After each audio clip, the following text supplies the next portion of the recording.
Assalamualaikum warahmatullahi wabarakatuh. Salam sehat dan bahagia untuk kita semua. Semoga senantiasa ada dalam lindungan Allah Subhanahu wa ta'ala. Ibu, bapak, bagaimana kabarnya? Baik, sehat? Alhamdulillah, malam ini saya sangat bahagia karena masih bisa berbagi sekaligus bisa bicara dengan ibu, bapak walaupun hanya lewat audio ini. Terlebih dahulu mari kita mulai bahasan kali ini dengan berdoa bersama. Doa dimulai. Bismillahirrahmanirrahim. Rabbi shrah li sadri wa yassir li amri wahlul 'uqdatam min lisani yafqahu qawli. Ibu bapak yang saya hormati, sengaja saya membahas pola asuh anak dengan menggabungkan antara ilmu pengetahuan teknologi disingkat IPTEK dan ilmu pengetahuan agama atau takwa disingkat IPTAK, agar hasilnya sesuai apa yang kita harapkan. Dan karena masih ada, malah bisa dikatakan banyak orang tua yang katanya sayang pada anak. Semua dilakukan demi masa depan anak. Lalu mereka mendidik dengan kekerasan, baik itu secara lisan atau ucapan ataupun dengan perbuatan. Tapi ibu bapak, justru hal ini bisa merusak dan menghancurkan masa depan buah hati secara tidak langsung. Ini ada kisah nyata ibu bapak untuk dijadikan contoh oleh kita semua. Ada seorang anak yang di usia remajanya menjadi bisu, menjadi gagu, tidak bisa bicara. Padahal di usia masih kecil, usia anak-anak, dia bisa bicara. Setelah itu lalu dilakukan pengobatan dan dicoba dengan satu teknik, yaitu teknik age regression, mengembalikan atau menarik pikiran dan ingatannya ke masa lalu. Ternyata ibu bapak penyebabnya adalah nyangkut di usia 5 tahun, mungkin waktu usia kober atau usia TK.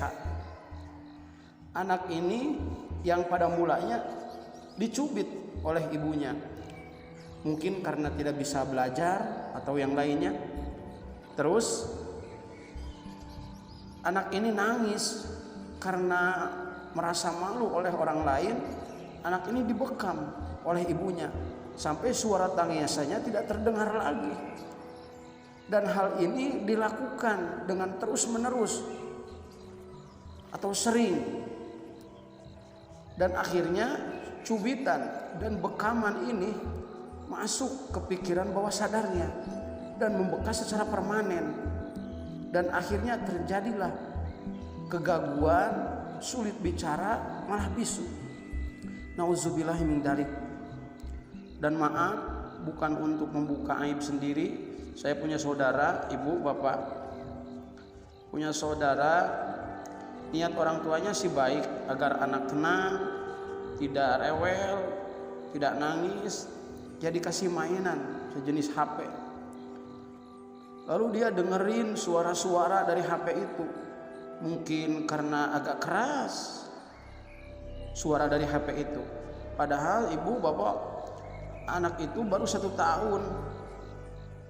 Nah, seiring waktu usia menginjak 2 tahun, 3 tahun, 4 tahun, orang tuanya kaget. Soalnya diajak bicara, kok anak ini gak nyambung gitu. Ternyata setelah diperiksa ke dokter spesialis, ternyata ada gangguan pendengaran. Dan ini semua efek dari suara-suara yang keras yang waktu masih kecil itu didengarin dengan terus menerus. Ingat ibu bapak, organ tubuh anak itu masih lemah, ingatan masih lemah, telinga masih lemah, mata masih lemah, dan lain sebagainya masih lemah. Jadi kita harus menjaga dengan hati-hati, karena itu adalah satu titipan dari Yang Maha Kuasa. Perlu kita ingat, anak adalah fotokopi kita. Guru pertama anak adalah orang tuanya.